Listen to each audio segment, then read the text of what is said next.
అందరికీ నమస్కారం. ఈరోజు మనం చెప్పుకోబోయే కథ మా ఇంటి మహాలక్ష్మి ముగింపు భాగం.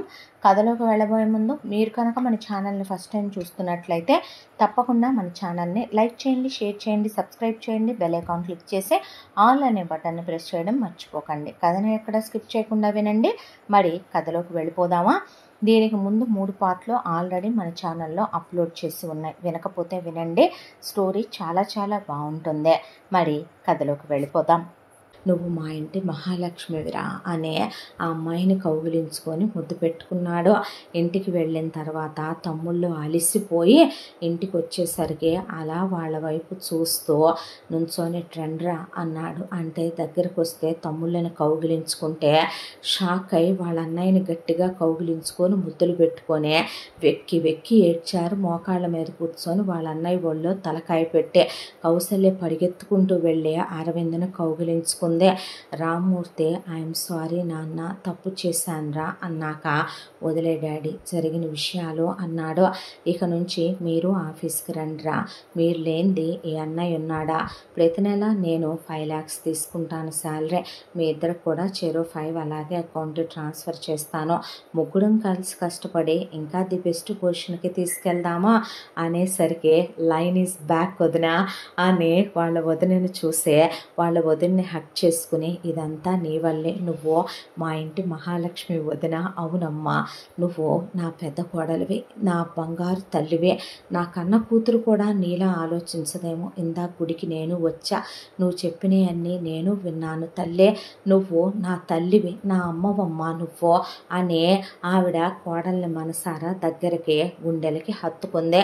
ఆ తర్వాత ఇల్లంతా సంతోషాలే. అన్నదమ్ములు కలిసిపోయారు. పదనేసి వచ్చి వాళ్ళ అన్నయ్యని కౌగిలించుకొని చాలా హ్యాపీగా పిల్లల్ని ఒళ్ళో కూర్చోబెట్టి వాళ్ళ అన్నయ్యకి మనసారా ముగ్గురికి రాఖీలు కట్టుకొని ఆ తర్వాత సంబరంగా 4 రోజులుండే పసుపు కుంకాలే పెట్టన్నయ్యా, ఇవే చాలా విలువైనవి కదూ అనుకొని వెళ్ళి సంతోషంగా ఉన్నారు. అంతా దాంట్లో వాళ్ళ లైఫ్ హ్యాపీగా సాగిపోతూ ఉండగా ఒక రోజున వాళ్ళ ఇంటి బెల్లు మోగిందే. బెల్లు మోగేసరికి ఎవరి పనుల్లో వాళ్ళు ఉన్నారు. అర్జున్, అశ్వత్ కూర్చొని వాళ్ళు ఏదో ఆఫీస్ వర్కులు చేసుకుంటున్నారు. రామ్మూర్తి కూర్చొని మహాభారతం చదువుకుంటున్నాడు. కౌసల్య ఏదో వంట పని చేస్తుంటే పూజ గదిలో ఉంది విద్య. అరవింద్ వెళ్ళి డోర్ ఓపెన్ చేసేసరికి ఎదురుగా సరిగమ. ఏంటి దారి తప్పొచ్చావు, మర్చిపోయి వచ్చావేంటి అనేసరికి లోపలికి వచ్చే ఇక అన్నయ్యని వాటేసుకొని నన్ను క్షమించన్నయ్య అనే వాళ్ళ అన్నయ్య కాళ్ళు పట్టుకుంది. ఇంట్లో వాళ్ళంతా షాక్ అయ్యి అలా నిలబడిపోయారు. నిలబడిపోయేసరికి వచ్చి సోఫాలో కూర్చుంది. ఇన్నాళ్ళకి మేము గుర్తొచ్చాం అన్నాడు. గుర్తొచ్చామంటే తప్పు చేశానన్నయ్య. మొదటి నుంచి నాన్న పెంచిన పెంపకమే కానీ, లేదంటే అత్తని చూసే కానీ అహంకారాన్ని అలంకారం అనుకున్నాను, పొగరుని ఆభరణాలు అనుకున్నాను, గర్వాన్ని ఏదో నేనే సాధించిన గొప్ప విజయం అనుకున్నాను. నన్ను పీజీ కాలేజీలో 25 లక్షలు కట్టి జాయిన్ చేసిందే నువ్వు. ఆ తర్వాత నువ్వంటేనే కోపం పెంచేసుకున్నాను, పగ పెంచేసుకున్నాను, అసహ్యం పెంచేసుకున్నాను. కాలేజ్కి వెళ్ళిన తర్వాత ప్రశాంత్తో ఒక పరిచయం. ఆ పరిచయం స్నేహంగా ప్రేమగా మారింది. ప్రశాంత్ చాలా మంచివాడు. మనకన్నా వాళ్ళదే చాలా లీస్ట్ క్యాస్ట్, మనది హై క్యాస్ట్. దాంతో అతను నాకు ప్రపోజ్ చేయాలంటేనే భయపడ్డాడు. తర్వాత ధైర్యం చేసి ప్రపోజ్ చేశాడు. ఇద్దరం లవ్ చేసుకున్నాం. ఎప్పుడు నాదే అప్పర్ హ్యాండ్, తనైతే నా కింద పడుంటాడు అనే నా అహంకారంతో, పొగరుతో, గర్వంతో నిజం చెప్పాలంటే నేను అతను మా పెళ్లి విషయం వచ్చినప్పుడు వాళ్ళ అమ్మా నాన్నని తీసుకొచ్చి నీతో మాట్లాడతానన్నాడు.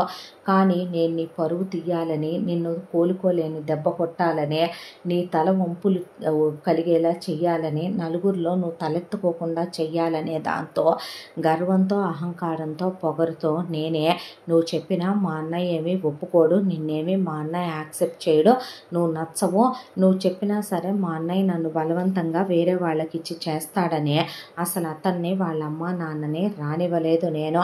ఆ తర్వాత కావాలనే పెళ్లి డ్రామా ఆడి మరీ నీ పరువు తీసే నేను కళ్యాణ మండపంలోంచి వెళ్ళిపోయాను. ప్రశాంత్ వాళ్ళు సెటిల్డ్, వాళ్ళకి చెప్పాలంటే బిజినెస్ ఉంది. ఆ తర్వాత వెళ్ళి ప్రశాంత్ని నేను పెళ్లి చేసుకున్నాను. చేసుకున్న తర్వాత కూడా మంది హై క్యాస్ట్ అని, వాళ్ళది లో క్యాస్ట్ అని, వాళ్ళు పాపం ఎప్పుడూ తగ్గే ఉండేవాళ్ళు. నాదే అక్కడ పెత్తనం అయిపోయింది. వాళ్ళ అమ్మ నాన్నని నేను నోరెత్తనిచ్చేదాన్ని కాదు. అసలు ప్రశాంత్ని నోరే ఎత్తనివ్వలేదు నేను. అంతా దాంట్లో కూడా ప్రతిదానికి నా పొగరు, నా అహంకారం, నా గర్వంతో వాళ్ళందరినీ ఓపెన్గా చెప్పాలంటే తొక్కేశాను. ఆ ఇంట్లో ఏ పని వాళ్ళు ఉండాలి, ఏ కార్లు తిరగాలి, అలాగే నేను ఏ నగలు వేసుకోవాలి, ఏ చీర కట్టుకోవాలి, ఏ వంట చెయ్యాలి, ఏ పూజలు చెయ్యాలి, అత్తగారు ఎవరితో మాట్లాడాలి, ఏ బట్టలు వేసుకోవాలి, మామగారు ఎలా ఉండాలి, ప్రశాంత్ ఎలా ఉండాలి అన్నీ నేనే డిసైడ్ చేసేసేదాన్నే. ఆ తర్వాత ఇన్నాళ్ళకి 1 ఇయర్ బ్యాక్ నేను ప్రెగ్నెంట్ అయ్యాను. నేను ప్రెగ్నెంట్ అయినప్పుడు కూడా వాళ్ళు మీ దగ్గరకు వచ్చి చెప్తామని, ఆడపిల్లకు పుట్టింటి చలువ ఉండాలన్నా నేను కాదన్నాను అహంకారంతో. ఆ తర్వాత నేను బిడ్డను ప్రసవించాను. నాకు పాప పుట్టింది. పుట్టిన పాపని ప్రశాంత్ చేతిలోకి తీసుకున్నాడు. తీసుకొని దీన్నైనా పద్ధతిగా పెంచాలి, నీలా కాకుండా అన్నాడు. అంటే అన్నాను, ఇంట్లో నుంచి లేచిపోయొచ్చి కన్నవాళ్ళ పరువు తీయకుండా రేపొద్దున దీనికో తమ్ముడు పుట్టాడనుకో, వాడు ఏ పరువు ప్రతిష్టల కోసమో కుటుంబ భారాలు మోస్తూ వాడు రేపొద్దున ఏ నలుగురిలోనో పరువు గల ఉద్యోగంలోనో లేదంటే కనుక వాడేదైనా వ్యాపారంలోనో ఉండి వాడు కుటుంబం గురించి ఆలోచిస్తూ 2 మాటలంటే తప్పుగా ఫీల్ అయి వాడి పరువు తీయాలని వేరే వాళ్ళతో పెళ్ళికి ఓకే అని పెళ్లి దాకా వచ్చాక ముక్కు మొహం తెలియని వాడితో వచ్చి చెప్తానన్నా కాదని లేచిపోయి వచ్చి వాళ్ళకు శిక్ష వేసి వాళ్ళ పరువు తీసాననుకునే గర్వం, అహంకారం, పొగరు, బలుపుతో పెరగకూడదు. ఇది మాత్రం దీన్ని ఆడలక్షణాలతో ఆడదానిలా పెంచాలి, పద్ధతిగా అమ్మా నాన్నలకి అన్నదమ్ములకి విలువిచ్చి ఆడదానిగా పెంచాలన్నాడు. ఆ మాటతో నా నరాలు తెగిపోయినాయి. చాలాసేపు ఆలోచించాను. వచ్చాక అలా రోజులు నెలలు గడిచిపోయాయి. సంవత్సరం అయిపోయింది ఇప్పటికే. ఆయన ప్రతిరోజు పాపకి ఒక్కటే చెప్తున్నాడు, నీ తమ్ముడు పుడితే వాడు నీకోసమే ఒక బిజినెస్ చేస్తే వాడు నిన్ను ఎవరినైనా ప్రేమించావా అక్క అని అడిగితే చెప్పమ్మా, పెద్దయ్యాక ఇంట్లోంచి లేచిపోయి వెళ్ళి మీ అమ్మా నాన్నల పరువు తీకే, మీ తమ్ముడు తల వంచుకునేలా చేయకే, ఈ ఇంట్లో కొందరు అలానే చేసొచ్చారనేసరికి అప్పుడు అనిపించింది నాకు, నా కూతురు అలా చేస్తే నిజంగానే నేను తీసుకోలేనేమో, కానీ నేను మిమ్మల్ని ఏదో దెబ్బ కొడుతున్నాను అనుకోనే నా పుట్టిల్లే నాకు లేకుండా చేసేసుకున్నాను. అందుకే మీ అందరికీ క్షమాపణ చెప్తామని వచ్చాను. మీ దగ్గర నుంచి ఏమీ ఆశించి రాలేదన్నయ్య. నిజం చెప్పాలంటే ఇప్పుడు నాలో ఆ పొగరు లేదు, గర్వం లేదు, అహంకారం లేదు. నా జీవితం నిజంగా బాగుంది. నా హస్బెండ్ సెటిల్డ్. మనకన్నా క్యాస్ట్లో డిఫరెన్స్ ఉందేమో కానీ అతని హృదయం ఆకాశం అంత ఉన్నతమైంది. కాబట్టే ఇన్నేళ్ళు అప్పర్ హ్యాండ్గా ఉంటున్న నన్ను భరించుకుంటూ వచ్చారు నా అత్తమావలు, నా భర్త అని మాట్లాడుతూ ఉండగానే అక్కడ కారేసుకొని ప్రశాంత్ పాపనెత్తుకొని వచ్చాడు. వచ్చి రావటంతోనే అరవింద్కి షేక్ హ్యాండ్ ఇచ్చి ఐఎమ్ రియల్లీ సారీ సార్, నాకు నిజంగానే తెలియదు మీరు పెళ్ళికి ఒప్పుకోరు అని తన అందనే నేను మా అమ్మా నాన్నని తీసుకొని రావటానికి ధైర్యం చేయలేకపోయాను. లేకపోతే ఆ రోజే తీసుకొచ్చే మీరంత పెద్ద మనసు, కులం కాకపోయినా మీరు ఒప్పుకుంటారని తెలిస్తే మీ ఇష్ట ప్రకారమే పెళ్లి చేసుకునేవాడిని తప్ప మీ పరువు తీసే, మీ అమ్మా నాన్నల విలువ తగ్గించి మీ ఇంటి పరువైన ఆడపిల్లనే లేపుకెళ్ళేవాడిని కాదు. ఆ రోజున కూడా తను వచ్చేసిన తర్వాత కూడా నేను తన్ని ఏ రోజు ఒక్క మాటను ఒక్క దెబ్బ కొట్టలేదండి. ఇన్నేళ్లలో మీ అడ్రస్ నాకు తెలియదు, మీ ఫోన్ నెంబర్ నాకు తెలియదు, మీరు ఎక్కడుంటారనేది తను అసలు నాకు తెలియనివ్వలేదు. లేదంటే ఎప్పుడో వచ్చి మిమ్మల్ని మీట్ అయ్యే అత్తగారికి, మామగారికి, మీకు, బావమరుదులకి, మరదలకి నేను సారీ చెప్పుకొని వెళ్ళుండేవాడినే, సిస్టర్కి కూడా అన్న తర్వాత అరవింద్ మరి ఎప్పుడెలా వచ్చావు అని అడిగాడు. అడిగేసరికి విద్య వైపు చూశాడు ప్రశాంత్. చూసేసరికి అత్త, మామ, మరుదులు, భర్త కలిసి విద్య వైపు చూస్తే కళ్ళతో తల ఊపింది. ఊపిన తర్వాత నువ్వు చెప్పాగమ్మా, నా పెద్ద కోడలివి కాదు, ఈ ఇంటికి కిరీటానివే అని అత్తగారి దగ్గరికి తీసుకుంటే థ్యాంక్స్ తల్లే, పెద్ద కూతురు ఇంటి నుంచి దూరం అయిపోయింది అనుకున్నానమ్మా అన్నాడు రామ్మూర్తి. వదిన, నువ్వు మా ఇంటి మహాలక్ష్మి అని అందుకే అంటావు అన్న తర్వాత ఏమే అక్కడికి వెళ్ళిన తరువాత కూడా నిజం చెప్పాలంటే పుట్టింటి పరువు నిలబెట్టేలా ఆడపిల్లలు ఉండాలి. అక్కడికి వెళ్ళి కూడా మీ నాన్న గర్వం అహంకారమే అక్కడ కూడా చూపించావా, మీ మేనత్తను గుర్తు చేస్తూ ఉండాలన్నమాట. ఇంకా అలా ఎప్పుడూ ఉండనన్నయ్య అన్నాక ఇక విద్య ఒక బాక్స్ తీసుకొచ్చింది. ఇది ఆ రోజు నీకు ఇవ్వాలనుకున్న ల్యాండు, క్యాష్, చెక్కు రాసి పెట్టే ఉంది. ఇందులో నీకు పెట్టాలనుకున్న బంగారం ఉంది, ఉండనివ్వు.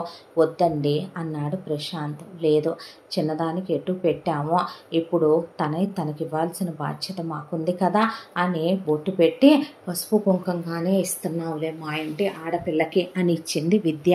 ఆ తర్వాత హ్యాపీగా సరిగమ ప్రశాంత్ కలిసి వీళ్లతో కాసేపు గడిపి పాపను కాసేపు అరవింద్ ఎత్తుకొని అర్జున్ అశ్వత్థామ ఎత్తుకున్నాక కౌసల్య రామ్మూర్తి దగ్గరికి తీసుకొని పెద్దలుడు కూతురు హ్యాపీగా ఉన్నారు. మళ్ళీ పెద్ద కూతురు కడుపుతో ఉందే. మొదటిసారి ఎటు సీమంతం చేయలేకపోయామని రెండోసారి చేసి సరిగమకు కూడా 2 పిల్లలు పుట్టి మారి ఇప్పుడు హ్యాపీగా తన మొగుడుతో కాపురం చేసుకుంటూ చెల్లెల్లాగానే వచ్చి రాఖీ కట్టి వెళ్ళే అలాగే పసుపు కుంకుమలు పెట్టించుకొని వెళుతుంది. ఇదివరకటి పొగరు గర్వం అహంకారం ఏవీ లేవు. ఈలోగా రోజులు హ్యాపీగా గడిచిపోతూ ఉండగా ఇక అర్జున్ని పెళ్లి చేసుకోవా అంది విద్య ఒక రోజున. చేసుకుంటాను వదినా. ఎందుకు చేసుకోను, ఇంకెప్పుడు చేసుకుంటావురా, బిజినెస్లో పడిపోయి నీ గురించి నువ్వు ఆలోచించుకోవట్లేదు అన్నాడు అరవిందో. ఇలా వీళ్ళు ఒక రోజున ఆఫీస్కి వెళితే మంచి సంబంధం చూడాలత్తయ్యా, అర్జున్కి అలాగే అంటాడు కానీ అని విద్య కౌసల్యతో మాట్లాడుతూ ఉండగా ఇంటి బెల్లు మోగిందే.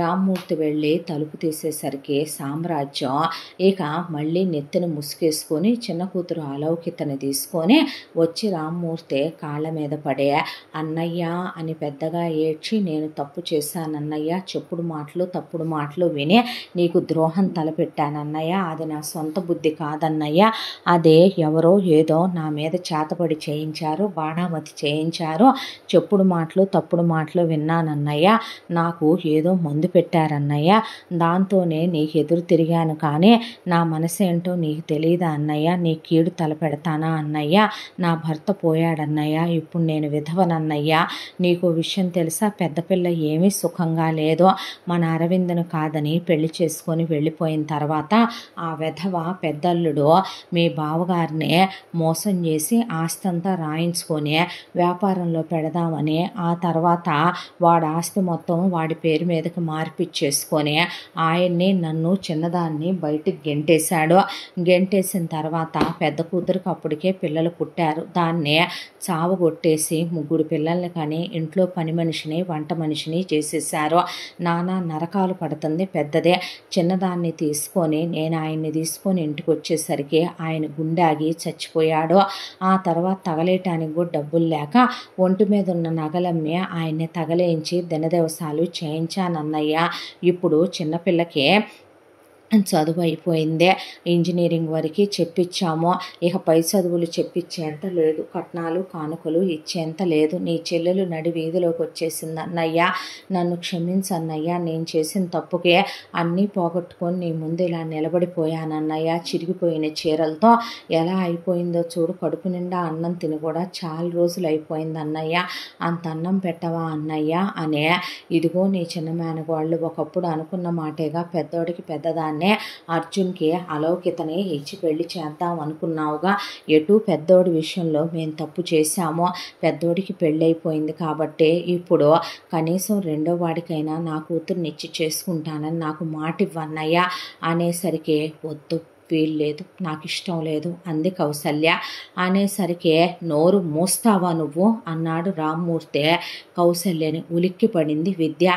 అది నా చెల్లెలు కష్టంలో ఉండొచ్చింది, తప్పైపోయిందని కాళ్ళు పట్టుకుంటుంది, ఒళ్ళు బలిసిందా ఏంటి, ఆడపెత్తనం తమ్మలు దొరతనమని నువ్వెవత్తవే మాట్లాడటానికే, నేను లేకుండా ఎవడెక్కన్నావేంటి నువ్వు నీ కొడుకుల్ని, నా కొడుకుల పెళ్ళి నా ఇష్ట ప్రకారం నిర్ణయించాలి, నీ పెద్ద కొడుకు అహంకారంతో బలుపుతో నచ్చిందాన్ని చేసుకొని తెచ్చుకున్నాడు కానీ పెద్ద కోడల్నే, ఏ నా మేనకోడల కోసం ఏమైనా ఆగాడా అంటూ ఉండగా వీళ్ళ ముగ్గురు ఆఫీసు నుంచి వచ్చారు. వచ్చేసరికి అసలు ఎందుకు వచ్చారు వీళ్ళంటే, వాళ్ళ ఒంటి మీద చెయ్యేసావంటే మర్యాదగా ఉండదు, ఏంట్రా నీ పెత్తనం, ఏంట్రా నీ దాష్టీకం, అసలు ఏంట్రా నువ్వు మమ్మల్ని ఇచ్చేసేది, మాది రక్త సంబంధం, మేము ముందు పుట్టామా నువ్వు ముందు పుట్టావా, అవును పెట్టుకున్నాను, ఎవరికి పెట్టానో నా చెల్లెలికే నేను పెట్టుకున్నాను, నువ్వే అంత నీతిపరుడు అయితే గనక అసలు ఇప్పుడు దాకా ఉండుంటే ఎటు పులకెత్త బ్రతుకు నాశనం అయిపోయిందంట, వాడికి విడాకులు ఇప్పించి నీకిచ్చి చేసేవాడినిగా, సెకండ్ హ్యాండ్ వాటిని ఒకళ్ళు వాడేసిన వాటిని వాడుకునే అలవాటు నాకు లేదులే అనేసరికి, ఎక్కడా మరి నువ్వు ఫ్రెష్ అయ్యా, నిన్ను నీ పెళ్ళాం వాడుకోట్లా అన్నాడు రామ్మూర్తి. అంటే ఏంటి నాన్న అనేసరికి, నేను నీకు మాటిస్తున్నాను, అలౌకితకి అర్జున్కి పెళ్ళి జరిగి తీరుద్ది, నెక్స్ట్ వీకే పెళ్ళే, ఎంగేజ్మెంట్ కూడా లేదు, నువ్వు వెళ్ళి చెల్లెమ్మ, మిగతా విషయాలు నేను వచ్చి మాట్లాడతాను అనేసరికి సామ్రాజ్యం అక్కడి నుంచి కళ్ళు ఎగరేసి చిన్న కూతుర్ని తీసుకొని వెళ్ళిపోయింది. వెళ్ళేసరికి నేను చచ్చినా చేసుకోను అన్నాడు అర్జున్. నీ అమ్మ నిన్ను నాకే కనుంటే నీ అబ్బని నేనే అయితే కనుక చేసుకుంటావురా నువ్వు అన్నాడు రామ్మూర్తి. నీకేమైనా పిచ్చ తిక్క ఒళ్ళు బలిసిందా, ఏం మాట్లాడుతున్నావో తెలిసిందా నీకు, ఏ నా పెళ్ళాం చెప్పింది కదా అని చెప్పి మాడిపోయానని వెధవేషాలు వేస్తున్నావా ఏంటి నువ్వు అన్నాడు అరవిందో. అంటే అసలు వీడిని నాకే కన్నావే, వీడిని నాకే పుట్టాడా, ఒక్కటి కూడా నా లక్షణాలు లేవు అనేపాటికి, నీ అమ్మ సచ్చినం తొట్టురా, నువ్వు ఈ పెళ్ళికి అడ్డం చెప్పినా నువ్వు ఈ పెళ్ళి చేసుకోపోయినా, మామయ్య నువ్వేంటి పెద్ద కోడలవమ్మా, నువ్వు నాకు రూల్స్ పాస్ చేసేంత వయసు నీకు లేదు, నువ్వు కోడలివి కోడల్లా ఉండు అన్నాక నీకేమైనా తిక్క అన్నాడు అశ్వత్. అన్నాక మూసుకుంటావా ఇంకా నువ్వు పిల్ల ఎదవా, నువ్వు కూడా చెప్పేంత తోడివేనంట్రా నాకు అనేపాటికే అక్కడికి సరిగమ పదనిసా వస్తే, ఏం పిచ్చి పనులు నానా అంది సరిగమ, పెళ్లిలో నుంచి లేచిపోయేంత ఘనురాలివి నువ్వు, నువ్వేంటే నాకు చెప్పేదే, నాన్న పెళ్లికి ముందు టెంటుల్లో మగాళ్ళని పిలిపించుకొని కడుపులు చేయించుకున్న నీతి మాలిన దానివే, నువ్వేంటే నాకు చెప్పేది అంటే, అనకూడదులే కానీ సిస్టర్, ఇలాంటి వాళ్ళని కుక్కని కొట్టినట్టు కొట్టడమే కరెక్టు, బాగుండే పద్ధతే కరెక్ట్గా ఉంటుంది, నువ్వే అనవసరంగా బావను మార్చి తెచ్చావు తిప్పలు అన్నాక, నెక్స్ట్ వీక్ మా ఊళ్ళో రెండో వాడికి అలౌకితకి పెళ్ళి నేను ఫిక్స్ చేశాను, ఇంటెళ్ళపాది మూసుకొని ఎల్లుండి బయలుదేరాలి, నేను రాను అన్నాడు. నువ్వు నీ అమ్మ నిన్ను నాకే కనుంటే వస్తావురా, లేదు నీ అమ్మ నాకు కాకుండా ఇంకెవరికైనా కనుంటే నువ్వు రావు అనేపాటికి, పెద్దోడా అంటే ఏమో ఎవడో పుట్టానో నాకు తెలియదు మరే, ఒరే నాన్న నిన్నంటలేదమ్మా నీకే పుట్టాను, నాన్న వీడా కాదా అని, ఏం మాటలవే అంది విద్య. అన్నయ్య అన్నాడు అర్జున్. అన్నయ్య అంటా వెంట్రా, వాడిని పడేసి కుక్కను కొట్టినట్టు కొట్టక, వాడు చెప్పిన ప్రతిదీ వింటా నుంచుంటానంటావు అనేపాటికి, వాడి గురించి తెలియందేముంది అన్నయ్య, వాడు సాఫ్ట్ అని నీకు తెలీదా అని సరిగమా పదనిసా అనేపాటికే, మావయ్య ఎందుకు ఇలా బిహేవ్ చేస్తున్నారు మీరు, నీది మా క్యాస్టా, నువ్వు మాకెందుకు చెప్తున్నావు, మా అమ్మాయిని చేసుకున్నంత మాత్రం నీకు నేను ఆ రైట్ ఇవ్వలేదే, అదేంటి మావయ్య ఏంటి పెళ్ళికి ముందే డేరాల్లోకి వెళ్ళి కడుపులు చేయటం అనుకుంటున్నావా అని అల్లుళ్ళ నోళ్ళు మూయించేశాడు. ఆ తర్వాత అందరూ కలిసి ఇక పెళ్లి ఏర్పాట్లు జరుగుతున్న పెళ్లి మండపం దగ్గరికి వెళ్ళేపాటికి అక్కడికి మహేంద్ర వాళ్ళు, ఆయన భార్య, ఆయన పెద్ద కూతురు పెద్దల్లుడు, అలాగే ఆయన చిన్న కూతురు అక్కడికి వచ్చారు. వచ్చేసరికి ఒకవైపున రెడీ చేస్తూ ఉండగా, ఇక నాకు ఈ పెళ్ళి అంటే ఇష్టం లేదు, నేను ఈ పెళ్ళి చేసుకోనంటే చేసుకోనని అర్జున్ రెడీ అవ్వనని కూర్చున్నాడు. అన్నయ్య చెప్పినట్టు మరి అలాంటప్పుడు వెళ్ళిపోక ఎందుకురా ఎదవా అని అశ్వత్ అంటుంటే, అమ్మ మీద ఒట్టేశాడు కదరా, అబ్బో వాడు ఒక మహాపతివ్రత పురుషుడు, మా నాన్న ఒట్టేశాడని నువ్వయ్యే పట్టు కూర్చున్నావు ఎదవా అని సరిగమా పదనిసా కూడా తిట్టేపాటికి, బామ్మరిది నువ్వు ఇలా ఉంటే నీ బ్రతుకు తగలడిపోద్ది చెప్తున్నావు అని వాళ్ళు పాపం పిల్లల్ని తీసుకొని పెళ్లి మండపంలోకి వెళ్ళాక అశ్వత్ని ఈలోపు కౌసల్య పిలిచిందని అటు వెళ్ళాడు. రామ్మూర్తి, ఒరే చిన్నోడా నువ్వు వెళ్ళి ఎంట్రన్స్లో నుంచో వచ్చే వాళ్ళ కోసం నువ్వు వెళ్ళి గేట్ కీపర్ ఉద్యోగాలు చేసుకో, నేను చేయను అని వెళ్ళి అక్కడ కూర్చున్నాడు అశ్వత్. ఇక కరెక్ట్గా మరిది రెడీ అయ్యాడేమో చూద్దామని విద్య లోపలికి వెళ్ళేపాటికి అరవిందో అక్కడ అప్పుడే కరెక్ట్గా ఆ పక్కనే పెళ్లి కొడుకు గది పక్కనే అర్జున్కి ఇచ్చిన గది పక్క నుంచి మూవ్ అవుతూ అలా కిటికీ దగ్గర ఆగిపోయాడు. విద్య తలుపు తీసింది. అలా నుంచొని ఏంటి అర్జున్ ఇది, ఆరాధ్య ఏం చేస్తున్నావు అంటే, వదిన నీకెలా చెప్తే అర్థమవుద్ది వదిన, నువ్వు మా ఇంటి మహాలక్ష్మివి అని అన్నిసార్లు అన్నాను. నువ్వు వచ్చిన తర్వాత అక్కల లైఫ్ సెటిల్ చేసావు, అక్కలకి పెళ్ళిళ్ళైనాయి, అక్కలు హ్యాపీగా ఉన్నారు, నువ్వే మమ్మల్ని చదివిచ్చావు, అమ్మా నాన్నల్ని నీ సొంత అమ్మా నాన్నల్లా చూసుకున్నావు. మా నాన్న పశువు, నా బాధ ఎటు అర్థం చేసుకోడు, నువ్వు అర్థం చేసుకోవా? ఆ రోజు నన్ను చాలా పెద్ద యూనివర్సిటీలో జాయిన్ చేయాలనే నీ చెల్లెలు ఆరాధ్య చదివే కాలేజీలోనే నన్ను జాయిన్ చేసావు. ముందు మేమిద్దరం రిలేటివ్స్ కాబట్టి ఒక మంచి పరిచయం, ఆ తర్వాత స్నేహం, ఆ తర్వాత అనుకోకుండానే ఇద్దరం కలిసి 6 yearsగా లవ్ చేసుకుంటున్నాం వదిన.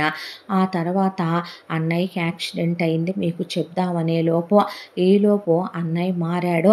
ఇప్పుడిప్పుడే చెప్దామనుకునే లోపు పెద్దక్క వచ్చింది, చిన్నక్క సెటిల్ అయిందే, పెద్దక్కకి బేబీ పుట్టిందే, వాళ్ళంతా హ్యాపీగా ఉన్నారు. ఈ మూమెంట్లోనే నువ్వు మొన్న అడిగావు పెళ్లి చేసుకోవా అని.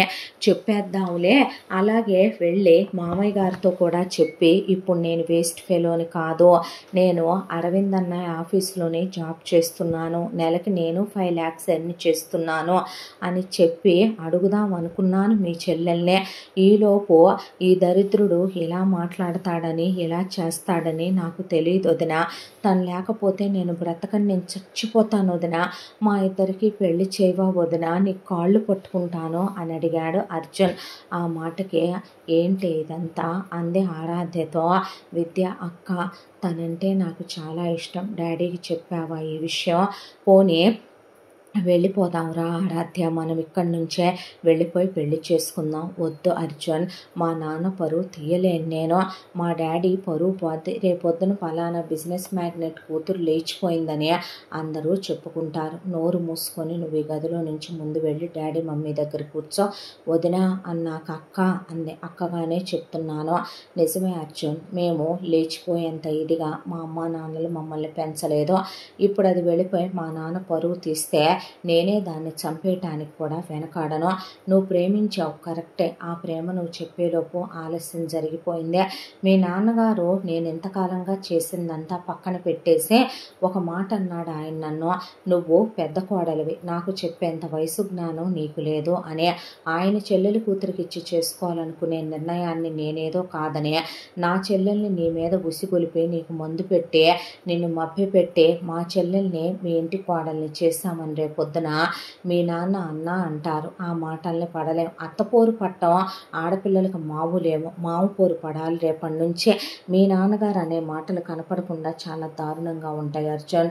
వద్దు, ఇప్పుడు అనవసరంగా నా భర్తకే ఈ మధ్యనే కాస్త కుదురుకుంటున్నారు ఆయన, మళ్ళీ ఆయనకు డిస్టర్బ్ అయి మనసంతా పాడవటం, మళ్ళీ ఇప్పుడు ఇదొక ఇష్యూ కింద క్రియేట్ అవటం నాకు ఇష్టం లేదని అక్కడి నుంచి నువ్వు ఇక 10 నిమిషాల్లో వచ్చి మండపంలో ఉండాలని చెప్పి వెళ్ళిపోయింది అక్కడి నుంచి విద్య. ఆ తర్వాత కాసేపటికి పెళ్లి కొడుకు కనపట్టలేదా హో అని కళ్యాణ మండపం అంతా టామ్ అయ్యేసరికి చూస్తే ఆరాధ్య కూడా కనపడలేదు. కనపడకపోతే కరెక్ట్గా 2 గంటలు అయిపోయిన తర్వాత ఇక ఒకవైపున అరవింద్ అర్జున్కి ఆరాధ్యకి పెళ్లి చేసేసి రిజిస్టర్ మ్యారేజ్ గుళ్ళో తాళి కట్టించే దండలేయించి మరే కళ్యాణ మండపంలోకి తీసుకొచ్చి ఆహుతులారా అని మైక్ తీసుకొని లేడీస్ అండ్ జెంటిల్మెన్ కూర్చోండే, పెళ్ళి అంగరంగ వైభవంగా ఇక్కడి నుంచి మిగతా తంతులన్నీ కంప్లీట్ అవుతాయి. ఈ అమ్మాయే నా మరదలు, నా తమ్ముడి భార్య, పేరు Aaradhya, the great business magnate Mahendra గారే 3వ అమ్మాయే, వాడు నా తమ్ముడు, వాళ్ళిద్దరూ లవ్ చేసుకున్నారు, నేనే తీసుకెళ్ళి వాళ్ళకి పెళ్లి చేసి తీసుకొచ్చాను. మీరు వచ్చి వాళ్ళని ఆశీర్వదించి మేమిచ్చినటువంటి చందన తాంబూలాది సత్కారాలు అందుకొని వెళ్ళవలసిందిగా మా మనవే అనేసరికి ఏంట్రా ఇదంతా అన్నాడు రామ్మూర్తి. కొడితే మొహం పగిలిపోద్ది నీదే, నా గురించి నీకు బాగా తెలీదు, అసలు నువ్వెవడవరా మా పెళ్ళిళ్ళు నిర్ణయించటానికి అని అడిగితే నీ దగ్గర సమాధానం ఉందా చెప్పడానికి? నువ్వు మనిషివా పశువ్వా నాన్న అంటే బాగోదని ఊరుకుంటున్నాను, ఇన్నేళ్లుగా భరించాను, చిన్నప్పటి నుంచి నా లైఫ్ స్పాయిల్ చేశావో, అయిపోయింది, నా నా లైఫ్ స్పాయిల్ చేసింది కాక నా బ్రతుకు నీ మేనగోడలకిచ్చి చేద్దామనుకోనే నా భార్య వచ్చింది కాబట్టి నా జీవితం సంతోషంగా ఉంది. అదంతా చేస్తే అన్నీ మర్చిపోయి ఇంటి పెద్ద కోడలివే హద్దుల్లో ఉండమని చెప్పావు దానికి నువ్వు. కానీ నీ చిన్న కొడుకు 8 సంవత్సరాలుగా ఆరాధ్యను ప్రేమిస్తున్నాడు. ఆరాధ్య తప్ప వాడికి ఎవరినిచ్చి చేసినా వాడు చస్తానంటున్నాడు. నా విషయంలో నా ప్రేమ ఎటూ నిజం అవ్వలేదు. ఆ ప్రేమలో నిజం కూడా లేదు. కానీ వాళ్ళ ప్రేమలో నిజం ఉంది. వాళ్ళ ప్రేమనే నేనే కలపాలనుకున్నాను. మామగారు నా తమ్ముడు నాకన్నా చాలా మంచోడు. వాడు నా కంపెనీలోనే ఈ పోస్ట్లో ఉన్నాడు. నెలకు వాడి శాలరీ 5 లక్షలు. మీ అమ్మాయిని హ్యాపీగా చూసుకుంటాం మేము. మా ఇంటికి మీ అమ్మాయిని కోడలుగా పంపించండి అంటే ఏంటమ్మా ఇదే అన్నాడు ఆరాధ్యతో. ఇలా జరిగింది డాడీ అని చెప్పాక ఇక ఆయన ఏమీ మాట్లాడలేదు. ఆ తర్వాత నువ్వొక తండ్రివా, మా బ్రతుకుల గురించి నిర్ణయాలు తీసుకోవటానికి నువ్వెవరు అసలు? నీ మేనగోడల్ని చేసుకోవటం నాకు ఇష్టం లేదు. అసలు అదంటేనే నాకు అసహ్యం. అన్నయ్య జీవితంలో దానక్క అంత చేసి వెళితే మళ్ళీ దాన్ని నేనెందుకు చేసుకుంటానో? నువ్వెవడవి నా పెళ్లి చేయటానికి? అమ్మ మీద ఒట్టేస్తావా? మనిషివా పశువ్వా నువ్వు? ఈ రోజుతో నువ్వు చచ్చావనుకుంటాను నేను అన్నాడు అర్జున్. అన్న తర్వాత రామ్మూర్తినే, నీకు ఇంకో విషయం చెప్పనా నాన్న? నీకు చింత చచ్చినా పులుపు చావలేదని నీ చెల్లెలు రాగానే నీ మీసం పైకి లేసిందే, నీలో మగతనం వచ్చింది, నీ కళ్ళలో ఎరుపు వచ్చింది, నీ నోటికి మాట వచ్చింది, నీ చేతికి పట్టొచ్చింది, నీకు ఒంటికి బలుపు వచ్చింది, అహంకారం వచ్చింది, పొగరొచ్చింది కదా. ఒకసారి ప్లే చేయండి అని ఎల్ఈడి స్క్రీన్ల మీద పెన్ డ్రైవ్ విసిరేసి ప్లే చేయించాడు అరవింద్. అందులో సామ్రాజ్యం తన చిన్న కూతురుతో, అమ్మ ఇప్పుడు నన్ను రెండో వాడికి ఇచ్చి చేస్తున్నావో, పెద్దోడిది కదే బిజినెస్ అంతా, వాడికేమీ లేదుగా. అదేదో పెద్దోడి పెళ్ళాన్నే అడ్డు తప్పిచ్చేస్తే నేను పెద్దోడికి రెండో పెళ్ళాంగా వెళ్ళేదాన్నిగా. ఓసి పిచ్చిదానా, ఇప్పుడు మాత్రం ఏమైందంటావు? నువ్వు రెండో వాడిని పెళ్లి చేసుకో. రెండో వాడు పెద్దోళ్ళలాగా కోపిష్టోడు కాదే, తగని మెతక చవట వాజమ్మ. ఆ రోజు కౌశల్యని ఎందుకు పెళ్లి చేసుకొని తెచ్చిందనుకుంటున్నావు? మా అమ్మ మా కాళ్ళ కింద పడుంటుందని, మా అడుగులకి మడుగులొత్తుద్దని, మా చెప్పు చేతల్లో ఉంటుందని, దాని పుట్టింటి వాళ్ళు మేమేం చేసినా నోరెత్తరని, మా అన్నయ్య గీసిన గీత దాటదని, మేము వీలైనంత దోచుకు తినొచ్చని ఆ రోజున దాన్ని ఇంటి కోడలుగా చేసి తీసుకొచ్చింది. రెండో వాడిని చేసుకో, మెల్లిగా వాడికి తలగడ మంత్రాలయ్యి వాడికి వేసి కన్నా ఎక్కువగా సుఖపెట్టి ఆ సుఖంలో పెట్టే అన్నాదమ్ముల మధ్య చిచ్చు పెట్టు. తోడుకోడలుగా దాన్ని దాని మొగుణ్ణి విడగొట్టేసే, మూడో వాడికి పెళ్లి కాకుండా చేసేసే. ఆ తర్వాత పెద్దోడి పెళ్ళం విడిపోతారు. ఎటు పెద్దోడి పిల్ల పీసు లేరు కదా. ఆ తర్వాత మెల్లగా పెద్దోడు ఏ తాగుడుకు డ్రగ్స్కో అలవాటు అవుతాడు. ఏ యాక్సిడెంటో చేయించితే వాడు పోతాడు. తర్వాత నేనెటు మీ మామయ్యకి నమ్మిన బంటును కాబట్టి నేనేం కలిపి పెట్టినా వాడు తిని పైలోకానికి పోతాడు. ఇక ఆ తర్వాత నీ అత్త మున్నమూసిన దిగుల్లో ఉన్నప్పుడు మెల్లిగా దానికి కూడా ఏదో ఒకటి కలిపి పెట్టి మా అన్న పోయిన దిగుల్లో పోయిందని చెప్పొచ్చు. ఆ తర్వాత ఇక నీ మొగుడిని చెప్పు చేతల్లో పెట్టుకొని మూడో వాడిని గెంటేయటమో, లేదంటే గనక ఏ పని చేసేదాన్నో ఇచ్చి మూడో వాడిని తొక్కేయటమో చేసేస్తే అయిపోయే. డబ్బు నీది, పెత్తనం నీది, ఆడిందాట పాడింది పాట, వ్యాపారం నీదవుద్ది. అర్థమైందా? ఇప్పుడు నువ్వు నేను చెప్పినట్టు ఏంటమే కరెక్ట్ అమ్మా అని చెప్పాక, సరేలే అలాగైతే అనే అలౌకిత ఎక్కడి నుంచి మొదలు పెట్టను చిచ్చు ఫస్ట్, ఎక్కడి నుంచో ఎందుకే, పెద్దోడిని వాడి పెళ్ళాన్ని విడగొట్టి మొదలుపెట్టు, ఆ ఇంటిని చిచ్చులు పెట్టి సర్వనాశనం చేసే అని చెప్పింది సామ్రాజ్యం. అదంతా వింటున్న రామ్మూర్తి అలా నుంచుండిపోతే కోపం కట్టలు తెంచుకున్న కౌసల్య జుట్టు పట్టుకొని సామ్రాజ్యం కూతుర్ని పడేసే, అసలు ఆవిడలో అలాంటి ఇంకో మనిషి ఉందా, ఆవిడకి అంత కోపం ఉంటుందా అన్నట్టు పడేసి తొక్కేసి అక్కడ ఉన్నాయి మొత్తం తీసుకొని చితక్ కొట్టేసి, పాపిష్టిదానా ఏమంట ఈ ముదరష్టపోన్ని చేసుకున్నానో, ఒక్కరోజు సుఖంగా ఉన్నది లేదు, ఒక్కరోజు కడుపు నిండా తిన్నది లేదు, కంటి నిండా నిద్రపోయింది లేదు. అన్నయ్యో అన్నయ్య, మామయ్యో మామయ్య అంటే నా చెల్లెల్నే కొడతావా, ఒళ్ళు బలిసిందా నీకని రామ్మూర్తి కౌసల్యని వెనక్కి లాగితే కౌసల్య అలా పడేసే రామ్మూర్తి చెంపలు వాయించి చెప్పు తీసుకొని కొట్టింది. దాంతో రామ్మూర్తి షాక్ అయిపోయి వెళ్ళి అలా కూర్చుండిపోయేపాటికి, నీకు అసలు అసలు సిగ్గుందా అంకుల్? నువ్వు కడుపుకు అన్నం తింటున్నావా, గడ్డి తింటున్నావా? నీ కొడుకులకే వాళ్ళకి ఓ మనసు ఉంటుందనే నీ కూతుళ్ళు కొడుకులు వాళ్ళకి నచ్చిన వాళ్ళని వాళ్ళు చేసుకోవాలని అనుకోవా? నువ్వు చెప్పిన వాళ్ళని చేసుకొని వాళ్ళ బ్రతుకులు ఏమైపోయినా నీకు పర్వాలేదా? ఎందుకు బ్రతుకుతారు నీలాంటి వాళ్ళు? నువ్వు దేంట్లో దూకి సస్తే పేడా పోదు అనేసింది విద్య వాళ్ళ అక్క సంధ్య. ఇష్యూ ఊరుకోరా అన్నాడు ఆ అమ్మాయి మొగుడు శేఖర్. ఏంటి శేఖర్ ఊరుకునేదే? మనిషి జన్మెత్తావా, పశువు జన్మెత్తావా? ఆవిడకి ఎంత విరక్తి కలిగి ఉంటే ఈరోజు నిన్ను కుక్కను కొట్టినట్టు ఇన్ని వేల మందిలో కొడుతుంది ఆవిడ. నీ చెల్లెలు ఒక ఆడది, దాని కూతురు ఒక ఆడదా? ఇంకా వాళ్ళని వెనకేసుకొస్తున్నావా? ఇంత జరిగి ఎల్ఈడి స్క్రీన్ల మీద ఇంతమంది చూశాక ఏం బ్రతుకండి మీదే అనకూడదులే కానీ ఛీ మీది ఓ జన్మేనా అనేసిందే ఆ అమ్మాయి. దాంతో ఎన్నేళ్ల కాపురంలో నువ్వు తిడితే పడ్డా, కొడితే పడ్డా, నీ అమ్మ నరకాలు పెడితే పడ్డా, నువ్వు నీ చెల్లెలకి అన్నీ దోచిపెడితే పడ్డా, నా బిడ్డలతో సహా వీధిలో నుంచోబెడితే పడ్డా, నా పెద్ద కొడుకు వాడే ప్రేమని చంపేసుకొని పిచ్చోళ్ళ తయారయ్యి నా బిడ్డ చివరికి వ్యాపారం పెట్టి బంగారం లాంటి కోడలు వచ్చే నా కూతుళ్ళు జీవితాలు నాశనం చేసుకునే మళ్ళీ వాళ్ళు బాగుపడే నా పిల్లలు బాగున్నారనే టైంకి మళ్ళీ ఇది వస్తే నువ్వు జారినిచ్చే నా ఇంటిని పతనం చేయాలని చూసినా నీతో నేను కాపురం చేయలేను అని ఆవిడ తాళి పట్టుకొని తెంచేసి, పెద్దోడా వీడికి నాకు విడాకులు ఇప్పించేయ్యా, నాకు ఈ మొగుడు వద్దు, ఈ కాపురము వద్దు, నేను పెద్దోడి దగ్గర పడుంటాను, నువ్వెళ్ళు నీ చెల్లెలతో నీ చెల్లెలు కూతురుతో కలిసి వెళ్ళి అడుక్కు తిను 4 వీధుల్లో కలిసి, ఆస్తి మొత్తం పెట్టుకున్నావు కదరా దానికే అని కౌసల్య అనేపాటికే రామ్మూర్తి వెళ్ళి కౌసల్య కాళ్ళు పట్టుకొని, ఈ వయసులో విడాకులంటే పరువు పోతే నీకు దండం పెడతాను అని చెల్లెల్ని లాగి ఒక్కటేశాడు. వేసేపాటికే అక్కడి నుంచి తరిమి కొట్టారు కళ్యాణ మండపం నుంచి బయటికి.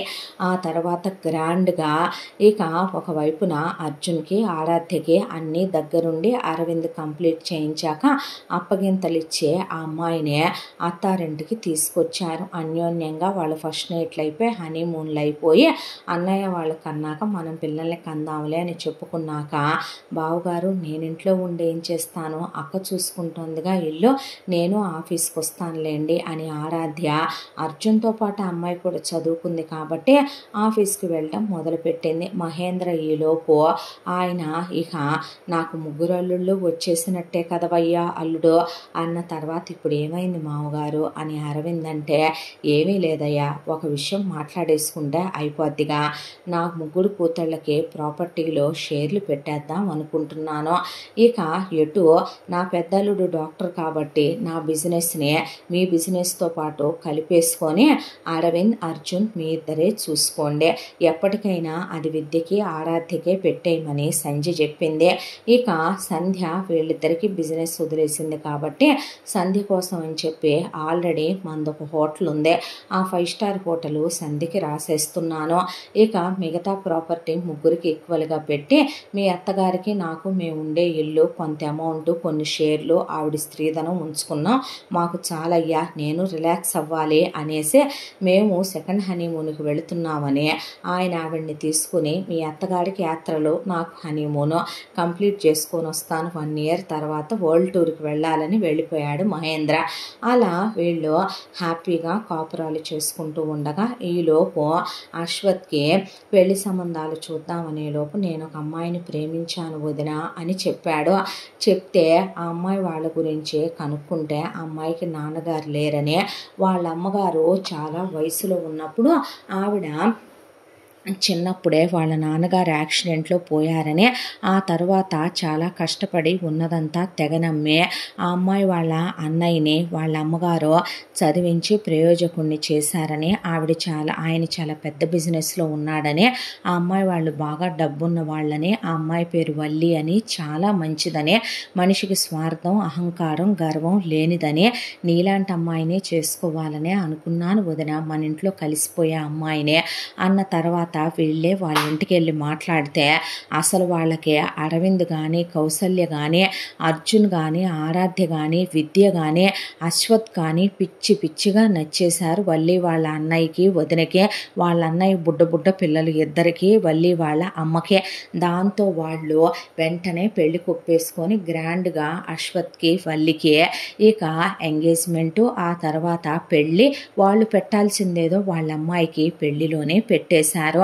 పెట్టేసిన తర్వాత హ్యాపీగా పెళ్ళైపోయింది. ఫస్ట్ నైట్లు అయిపోయినాయి.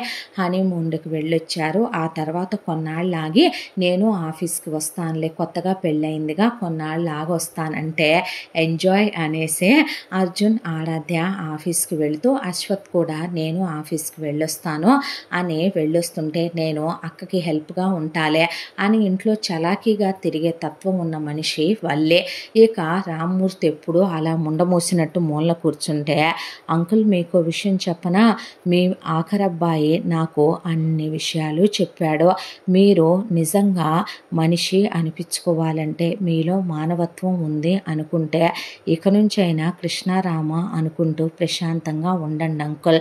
ఒక విషయం చెప్పమంటారా, 10 మంది మనకి 10 రకాల మాటలు చెప్తారు.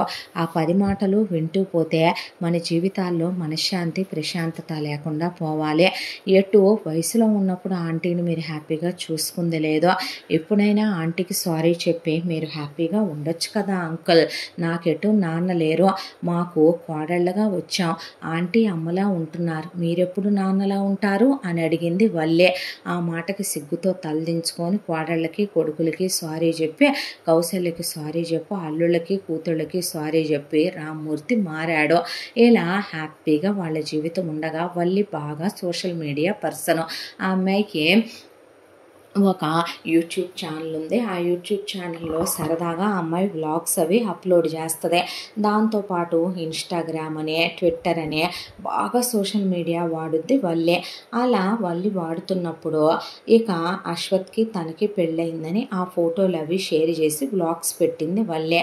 అది చూసిన పులకిత, అలౌకిత సామ్రాజ్యం కడుపు రగిలిపోయి, మనకెటు కుదరలేదు, దీంతోనే చిచ్చు పెట్టిస్తే వాళ్ళ కుటుంబానికి అనే ఇక పులకిత, అలౌకిత ఫ్రెండ్స్ అయ్యారు. ఇన్స్టాగ్రామ్లో వల్లికే ఫస్ట్ సబ్స్క్రైబర్స్గా వచ్చారు, తర్వాత ఫ్రెండ్స్ అయ్యారు. అయిన తర్వాత ఆ అమ్మాయితో మెల్లమెల్లగా ఇన్స్టాగ్రామ్లో మెసేజ్లు చేయటం, ఆ అమ్మాయికి పర్సనల్గా గిఫ్ట్లు పంపిస్తామని చెప్పి ఆ అమ్మాయిని, అంటే నాకేం అక్కర్లేదు అలా గిఫ్ట్లు నేను తీసుకోను అన్న తర్వాత, నువ్వు నా సిస్టర్లా కనిపిస్తున్నావు అది ఇది అన్న తర్వాత, నువ్వు ఎవరిని పెళ్లి చేసుకున్నావు అని ఏమీ ఎరగనట్టు అడిగితే, నా హస్బెండ్ పలానా అతను అని చెప్తే, అయ్యో నీకు తెలుసా వాళ్ళు మమ్మల్ని మోసం చేశారు, మా ఆస్తి అంతా రాయించుకున్నారు అని మొత్తం రివర్స్లో కథంతా వెనక్కి తిప్పి చెప్పి, ఆ తర్వాత తప్పంతా రామ్మూర్తిదని, కౌశల్యదని, దోచుకు తిన్నారని, ఆ డబ్బులు పెట్టుబడిగా పెట్టి అరవింద్ బిజినెస్ పెట్టాడని, డబ్బుల కోసం విద్యని చేసుకుని పులకితనే వద్దన్నాడని, కాబట్టే పులకితని వేరే వాడికి ఇచ్చి చేసి నరకాలు పడుతుందని, అర్జున్ ఆలౌకితతో ఫిజికల్ అయ్యాడని, ఆ తర్వాత విద్య కావాలని తన చెల్లెలైన ఆరాధ్యని అర్జున్కి ఇచ్చి చేసిందనే, అశ్వత్కి ఇదంతా తెలుసనే, ఆ తాన్లో బుడ్డే వాడు కూడా అన్నల్ని వెనకేసుకొస్తాడనే మొత్తం కహానీ అంతా నడిపి సామ్రాజ్యం ఏడిసి వీడియో కాల్స్ మాట్లాడి ఒక పెద్ద కహానీయే నడిపారు వల్లితో. దాంతో వల్లి అందరిలాంటి అమ్మాయి కదా అని చెప్పి వీళ్ళు అనుకున్నారు. అయితే సరే మిమ్మల్ని నేను మీట్ అవ్వాలి, పర్సనల్గా మాట్లాడుకుందాం అంది వల్లే. అనేసరికి ఎక్కడికి రాము అంటే, పలానా 5 స్టార్ హోటల్లో పలానా రూమ్కి వచ్చేసి ఉండండి, సూట్ రూము, నేను వస్తాను మిమ్మల్ని కలవటానికి అంది వల్లే. సరేనని వీళ్ళ అమ్మ కూతుళ్ళు ముగ్గురు వచ్చుంటే దానికి బాగా నూరిపోయాలి, వీళ్ళ ఫ్యామిలీని ముక్కలు చెక్కలు చేయించాలి, దాంతో వీళ్ళ కాపురాళ్ళు చిచ్చులు పెట్టించాలి, పిల్లా పాపలు లేకుండా చెయ్యాలి, వీళ్ళ కొడుకులకి విడాకులు అయిపోవాలి, కూతుళ్ళ బతుకులు నాశనం అయిపోవాలి, వీళ్ళ బతుకులు బుగ్గిపాలు అయిపోవాలి, వీళ్ళ సంసారాలు నాశనం అయిపోవాలి అని అమ్మ కూతుళ్ళు ముగ్గురు అక్కడ కూర్చునే పాటికి కాసేపటికి డోర్ కొట్టింది వల్లే. డోర్ కొట్టేసరికి డోర్ తీసిన సామ్రాజ్యం ఉలిక్కిపడి నుంచుంది. తీరా చూస్తే అక్కడ రామ్మూర్తి, కౌసల్య, మరొక వైపున అరవిందు, విద్య, దాంతోపాటు సరిగమ, ప్రశాంత్, పదనిస, పృథ్వీ, అర్జున్, ఆరాధ్య, అశ్వత్థామ, వల్లి వీళ్ళ పేరెంట్స్ అందరూ వచ్చారు. వచ్చి లోపలికి వచ్చి మగాళ్ళని పక్కకు నుంచోమని ఆడోళ్ళు కొంగులు బొడ్లో దోపి పడేసి తంతే పులకిత మీద అలౌకితని, అలౌకిత మీద సామ్రాజ్యాన్ని. ఈసారి రామ్మూర్తి కూడా అడ్డం రాలేదు. అసలు తుక్కు కింద కొట్టి వదిలిపెట్టే ఇంకా మారంటే మీరు సంసారాలు కూలుస్తారా, చిచ్చులు పెడతారా? ఈ రూమ్లో ఆల్రెడీ నేను కెమెరాలు సెట్ చేశా, మీరు మాట్లాడి మొత్తం రికార్డ్ అయినాయి. మీలాంటి వాళ్ళని వదిలేస్తే ప్రపంచానికే పెద్ద ప్రమాదం కదే మీరు అని చెప్పి వెంటనే పోలీసుల్ని పిలిపించి వీళ్ళకి పోలీసులు కొంత డబ్బులు పడేసి ఎముకల్లో సున్నం లేకుండా కుమ్మేయమని, ఏ కేసులుంటే ఆ కేసులు వీళ్ళ మీద బనాయిచ్చే, మీడియా హెడ్లైన్స్లో రావాలి వీళ్ళ గురించి. ఏ డ్రగ్స్ కేసుల్లో ఇరికిస్తారో ఇరికిచ్చి కుమ్మేయండి, వీళ్ళని బయటకు వదలొద్దు అని చెప్పిన తర్వాత ఎంత జరిగిందని తెలిసి పులకితను మొగుడు వదిలేశాడు. అలౌకితకి పెళ్లి కాలేదు. సామ్రాజ్యాన్ని వీళ్ళ ముగ్గురిని ఎత్తుకెళ్ళి జైల్లో పడేశారు.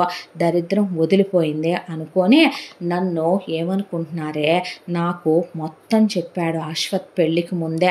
అన్నీ తెలిసే నేను పెళ్లి చేసుకున్నాను. నా అత్తింటిని కూల్చేంత ఎవ్వరికి ఇచ్చే కోడళ్ళం కాదు మేము, అల్లుళ్ళం అంతకన్నా కాదు మేము అనేశారు. ఆ తర్వాత హ్యాపీగా వెళ్ళేలా ఉంటూ ముందు ముగ్గురు వరుసగా ప్రెగ్నెంట్లు అయ్యారు. విద్యకి ఒక బాబు, తర్వాత ఆరాధ్యకో బాబు, వల్లికో బాబు పుట్టి మళ్ళీ విద్యకో పాప, ఆరాధ్యకో పాప, వల్లికో పాప పుట్టారు. ఇలా హ్యాపీగా ఆపరేషన్లు అయిపోయి ఎప్పట్లాగే విద్య ఇల్లు చూసుకుంటూ, ఆరాధ్య వల్లి ఆఫీస్కి వెళ్ళొస్తూ చక్కగా పిల్లల్ని మాత్రం ఒక్కటే శాసనం చేసి పెంచమని చెప్పాడు ఆ ఇంట్లో అరవిందో. చెల్లెళ్ళని అతిగా నమ్మొద్దు, చెల్లెళ్ళని అతిగా ప్రేమించొద్దు, ప్రతిదానికి కూడా ఒక లిమిట్ అనేది ఉంటుంది. ఎవరి ప్రయారిటీ వాళ్ళకి ఇవ్వాలి. చెల్లెళ్ళకి ప్రాపర్టీలు మొత్తం రాసివ్వటాలు, దోచిపెట్టటాలు. సదరు రామ్మూర్తి గారి కథనే వాళ్ళకి రోజు మీరు హరికథగా చెప్తారో, బెడ్ టైం స్టోరీగా చెప్తారో, బుర్ర కథగా చెప్తారో నాకు తెలియదు, కానీ తమ్ముడు పెళ్ళాలకి తన పెళ్ళానికి ఒక్కటే చెప్పాడు. పెద్ద అయిన తర్వాత చెల్లెళ్ళకి వాళ్ళు తోడుగా ఉండాలి, అండగా ఉండాలి, పుట్టిల్లుగా ఉండాలి, రాఖీ కడితే రక్షగా ఉండాలి. వాళ్ళు మేమున్నామని ప్రతి విషయంలో చేదోడు వాదోడుగా ఉండాలి. ఆస్తులు రాసి దోచిపెట్టి స్వార్థాలు నేర్పి చివరికి తమ కుటుంబం, తమను నమ్మొచ్చిన భార్యలు, బిడ్డల్ని వీధుల్లో నుంచోబెట్టేలాగా వాళ్ళు తయారవ్వకుండా పెంచండి. ఏంటి మగపిల్లలని, ఆడపిల్లలకి స్వార్థ బుద్ధి, ద్రోహ బుద్ధి నేర్పించొద్దని, పుట్టింటి మీద పడి తినటం, పుట్టింటి వాళ్ళని వెన్నుపోట్లు పొడవటం, పుట్టిల్లు నాశనం అయిపోవాలని, పుట్టింటి ఆస్తులు మొత్తం మాకే కావాలి, మేము బాగుపడాలని, వాళ్ళు ఊరి పేరు లేకుండా పోవాలనే విధంగా కాకుండా మా పుట్టిల్లు చల్లగా ఉండాలి, మా పుట్టిల్లు చల్లగా ఉంటేనే మా కష్టం వచ్చినా బాధ వచ్చినా ఏదొచ్చినా చెప్పుకోవటానికి అత్తింట్లో చులకన కాకుండా మాకు అండగా ఉండే అన్నలో తమ్ముళ్ళో మాకు తోడుగా ఉంటారు. మాకంటూ ఓ పుట్టిల్లు ఉంటుంది, మాకంటూ పసుపు కుంకం పెట్టే దిక్కు ఉంటుంది, కష్టం వచ్చినా బాధ వచ్చినా చెప్పుకోవటానికి మాకంటూ ఆప్తులు ఉంటారు అనే విధంగా ఆడపిల్లల్ని పెంచండి అని చెప్పుకొచ్చాడు అరవింద్. వాళ్ళ పిల్లల్ని అలాగే పెంచుతూ ఉండగా కాలచక్ర ప్రవాహంలో రోజులు గడిచిపోతూ వీళ్ళ కుటుంబం హాయిగా 3 పువ్వులు 6 కాయలుగా సాగిపోతూ వీళ్ళు హ్యాపీగా ఉన్నారు. ఇంత దాంట్లో జైలు నుంచి ఒక 5 ఏళ్ల తర్వాత సామ్రాజ్యం కూతుళ్ళిద్దరూ రిలీజ్ అయ్యారు. రిలీజ్ అయిన తర్వాత మళ్ళీ అన్న ఫ్యామిలీలోకి వెళ్తే ఎముకల్లో సున్నం లేకుండా తంతారని తెలిసే ఇక వెళ్ళినా ప్రయోజనం లేదు, వీళ్ళ పావులు పారవని, వాళ్ళ కోడళ్ళు చాలా పటిష్టంగా ఉన్నారని, అల్లుళ్ళకి చెప్పటానికి కూడా లేకుండా అంతకన్నా ముదురులు అల్లుళ్ళనే, ఇక కూతుళ్ళకి చెప్పి చిచ్చులు పెట్టడానికో కొడుకులకి చెప్పి పెట్టడానికో కుదిరే వ్యవహారం కాదని అన్న కూడా మారిపోయాడని తెలియటంతో ఊడి మీద పడింది సామ్రాజ్యం. కొన్నాళ్ళు చుట్టాలిళ్ళకి వెళ్ళారు. చుట్టాలు తరిమి కొట్టడంతో చేసేదేమీ లేక ఆప్షను ఇక పెద్ద కూతుర్ని రెండో కూతుర్ని తీసుకొని ఆ ఊరు నుంచి మకాం మార్చేసి ఇద్దరిని చెరొక ఆఫీసులో ఉద్యోగాల్లో జాయిన్ చేసిందే. ఒక ఇల్లు తీసుకొని ఉంటూ అంతవరకు పద్ధతిగానే ఉందే. కనీసం పెద్దమ్మాయికి పెళ్ళయిందనో లేదంటే పెళ్ళి కాలేదు కాలేదని చెప్పినా ఎవరో ఒకళ్ళకి ఇచ్చి చేస్తే అది వేరే విషయం. అలా కాకుండా వీళ్ళకి పెళ్ళిళ్ళు కాలేదు, ఫ్రెష్ క్యాండిడేట్లు అని చెప్పి పెద్ద కూతుర్ని ఒక సంబంధం వస్తే ఫారిన్ సంబంధం, వాడికి ఆల్రెడీ రెండో సంబంధం, వాడికి పెళ్ళయ్యి ఒక పాప ఉంటే పెద్ద కూతుర్ని అమెరికా వెళ్ళి ఏలేయచ్చు అని చెప్పి వాడికి ఇచ్చి చేసిన తర్వాత అమెరికా వెళ్ళిపోయిన పెద్ద కూతురు అక్కడికి వెళ్ళిన తర్వాత యాజ్ యూజువల్ వాడి మీద పెత్తనం చేసి వాడిని తొక్కేద్దామని చూస్తే తిరగబడి వాడు ఇరక్కొట్టేసి ఆ తర్వాత పులకితకి ఇంకోహళ్ళని కని పులకించిపోయేటట్టుగా ఏ పార్ట్కి ఆ పార్ట్ జాయింట్లు తీసి అక్కడ తీసుకెళ్ళి ఎంఎస్ కూడా చేయాల్సిన అవసరం లేదు కాబట్టి ఉద్యోగంలో విసిరేసి సవతి పిల్లని తన పిల్లని సమానంగా చూసేలా వాళ్ళ అమ్మా నాన్నలను కూడా పిలిచి కూర్చుంటే తన్ను నుంచుంటే తన్ను తంతూ వాళ్ళు అక్కడ తొక్కేశారు పులకితనే. ఆ తర్వాత అలౌకిత తనకన్నా వయసులో ఓ 15 ఏళ్ళు పెద్దోడైన ఒకడికి వేసింది గ్యాలం. వేస్తే వాడికి ఆల్రెడీ పెళ్ళయ్యి ఒక వైఫ్ లేచిపోయి ఉన్నాడు వాడు. దాంతో వాడు అసలే సైకోగాడని తట్టుకోలేకపోయింది వాడు అంతకుముందు పెళ్ళాం. ఇది వాడితోనే గేమ్స్ ప్లే చేద్దామని చూసే పెళ్ళైన తర్వాత ఇద్దరిని కని తొక్కేద్దాంలే అనుకుంటే ఇద్దరు పుట్టిందాకా సైలెంట్గా ఉండే అలౌకితనే ఏ జాయింట్కి ఆ జాయింట్ తీసి అక్కడి నుంచి వాడు ఆస్ట్రేలియా తీసుకెళ్ళి అక్కడ ఉద్యోగంలో విసిరేసి వాడక్కడ ఇక కూర్చుంటే తన్ను నుంచుంటే తన్ను తంతో పిల్లలు ఇల్లు మొగుడు ఉద్యోగం అంతకు మించి నోరెత్తి మాట్లాడితే ఇరగదీసేయటం మొదలుపెట్టాడు.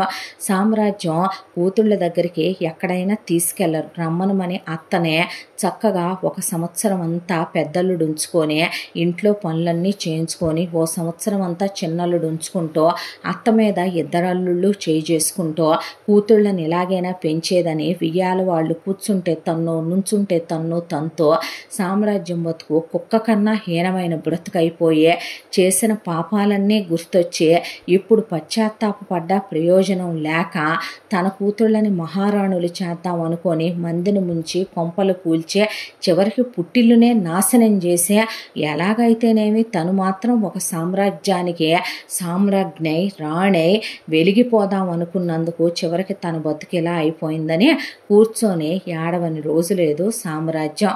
ఇలా వీళ్ళ జీవితాలన్నీ తెల్లారిపోయినాయి. ఏది ఏమైనప్పటికీ అరవింద్ వాళ్ళ జీవితం మాత్రం హ్యాపీగా ఉండి వాళ్ళ అత్తామామలు వాళ్ళ భార్య పిల్లలతో రామ్మూర్తి కౌసల్యతో వాళ్ళ జీవితాలు సంతోషంగా గడిచిపోతూ ఈ కథ ఇలా కంచికి చేరింది. ఇంతటితో ఈ కథ సమాప్తం. మళ్ళీ మరొక మంచి కథతో కలుసుకుందాం. తప్పకుండా మన ఛానల్ని లైక్ చేయండి, షేర్ చేయండి, సబ్స్క్రైబ్ చేయండి, బెల్ ఐకాన్ క్లిక్ చేసి ఆల్ అనే బటన్ని ప్రెస్ చేయడం మర్చిపోకండి. ఇంత మంచి కథను మనకు అందించిన కథా రచయిత్రి జి యామిని శ్రీనివాస్ గారు. ఇలాంటి ఎన్నో మంచి మంచి కథలు మన ఛానల్లో రాబోతున్నాయి. మీరు ఇలాంటి ఎన్నో మంచి మంచి కథలు వినాలనుకుంటే తప్పకుండా మన ఛానల్ని సబ్స్క్రైబ్ చేసుకోండి. నేను పెట్టే ప్రతి కథ నోటిఫికేషన్ రూపంలో మీ దాకా చేరటానికి అది హెల్ప్ అవుతుంది. Thank you so much. మరో మంచి కథతో తప్పకుండా మీ ముందుకు వస్తాను. Thank you.